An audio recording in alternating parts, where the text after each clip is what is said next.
नक्सलवाद के खात्मे को लेकर मोदी सरकार का क्या कमिटमेंट है, इसकी एक और तस्वीर दिखी। आज छत्तीसगढ़ से वो खबर आई जो ये साबित करती है कि नक्सलवाद को ऑल आउट करने का देश का संकल्प अब जल्द ही पूरा होने वाला है।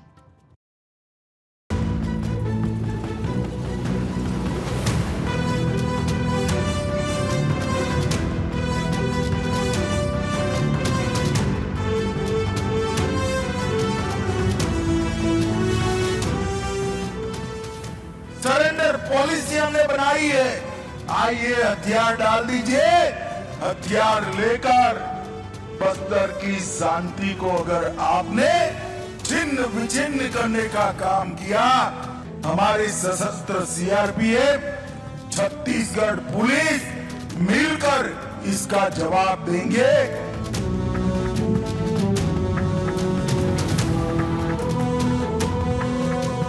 31/3/2026 ये तिथि तय है नक्सलवाद को इस देश की भूमि पर से विदाई देने के लिए।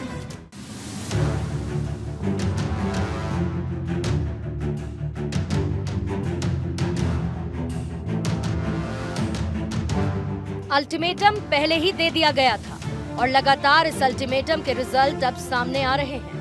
नक्सलवाद के ऑल आउट की डेट पहले ही गृह मंत्री अमित शाह की तरफ से बताई जा चुकी है, लेकिन जिस तरह से नक्सलियों पर सुरक्षा कर्मियों का प्रहार जारी है, उसने नक्सलियों को ये बता दिया कि या तो वो सरेंडर करें या गोली खाने को तैयार रहें।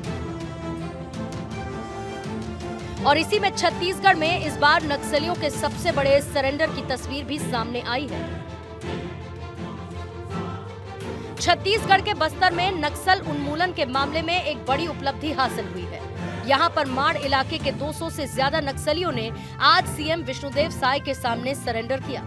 इसमें नक्सलियों के उत्तर पश्चिम सब जोनल प्रभारी रूपेश सहित कई बड़े कैडर के नक्सली शामिल थे। इन 200 नक्सलियों में सीनियर हार्डकोर कैडर के नक्सली भी शामिल है, जो हिंसा का रास्ता त्याग कर मुख्य धारा में अब लौटेंगे। 31/3/2026 ये तिथि तय है नक्सलवाद को इस देश की भूमि पर से विदाई देने के लिए। गृह मंत्री अमित शाह का कमिटमेंट किस तरह से नक्सलवाद पर काल बनकर टूट रहा है, इसका भी जिक्र होना जरूरी है।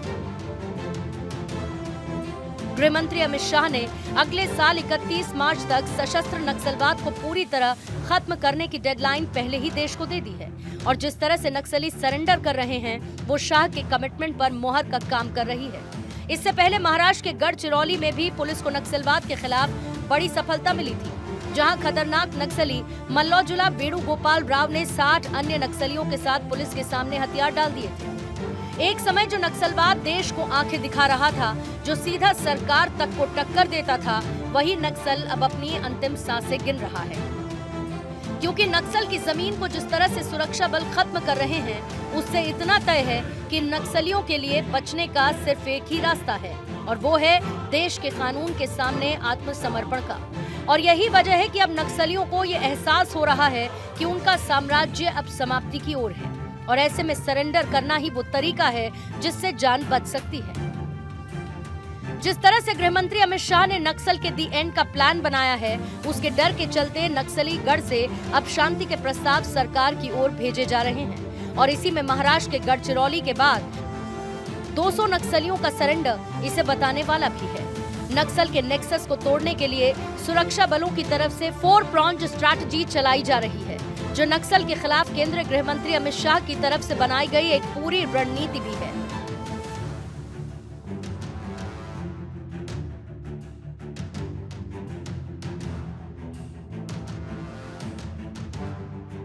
इस स्ट्रैटेजी के तहत पहला है सिक्योरिटी ऑपरेशंस। इसके जरिए नक्सली नेतृत्व को निशाना बनाया जा रहा है, जिसमें बुलेट्स का जवाब बुलेट से देना शामिल है, लेकिन इसमें मासूमों की रक्षा को प्राथमिकता पर रखा गया है। सेकेंड स्ट्रैटेजी सरेंडर और मुख्य धारा में इंटीग्रेशन। इसके तहत नक्सलियों को हिंसा त्याग कर सरेंडर करने का मौका दिया जा रहा है। अच्छी सरेंडर पॉलिसी के तहत इस स्ट्रैटेजी में पुनर्वास भी शामिल है। थर्ड स्ट्रैटेजी विकास और बुनियादी ढांचा। नक्सल प्रभावित इलाकों में सड़क, स्कूल, अस्पताल, बिजली, पानी और बैंकिंग पहुंचाना। सरकार का मानना है कि नक्सलवाद विकास का दुश्मन है, इसीलिए विकास के जरिए ही इसे कमजोर किया जा सकता है। Fourth strategy, ideological battle. Naxal basically एक विचारधारा है और ऐसे में इस विचारधारा पर प्रहार ही इसके खात्मे की सबसे बड़ी वजह बनेगी। खुद गृह मंत्री अमित शाह ने कहा था कि केवल हथियारों से नहीं, नक्सल विचारधारा से लड़ना जरूरी है। फुल प्लानिंग के साथ आज लाल सलाम का खात्मा किया जा रहा है।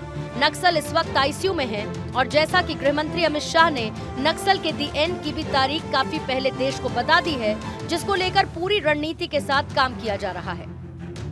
सरकार और सुरक्षा बलों की तरफ से बिल्टअप हुए इस प्रेशर का नतीजा है कि आज नक्सली त्राहिमाम कर रहे हैं, लगातार सरेंडर कर रहे हैं, जैसे कि इस बार भी हुआ है 200 नक्सलियों के सरेंडर के जरिए। मोदी सरकार आने के बाद से किस तरीके से नक्सलियों को न्यूट्रलाइज किया गया, इसको लेकर भी कुछ नंबर्स नक्सल के खात्मे की पूरी कहानी को बयां करते हैं। साल 2025 नक्सलियों के लिए वो साल साबित हो रहा है जिसमें उनका गढ़ पूरी तरह से ध्वस्त हो रहा है। इस साल अब तक किस तरीके का प्रहार नक्सलाइट्स पर हुआ, ये भी आपको बताते हैं। गृह मंत्री अमित शाह के मुताबिक 2025 में अब तक 270 नक्सलियों को न्यूट्रलाइज किया गया है, 680 गिरफ्तार किए गए हैं और 1225 ने सरेंडर किया है। यानी अगर एक कंपैरिजन करें तो आत्मसमर्पण और अरेस्ट की संख्या न्यूट्रलाइज्ड की संख्या से ज्यादा है। आत्मसमर्पण करने वालों की संख्या बताती है कि नक्सलियों का समय अब बहुत कम बचा है। ऐसे में सरेंडर ही उनके पास एकमात्र विकल्प है। Bureau report, Bharat 24।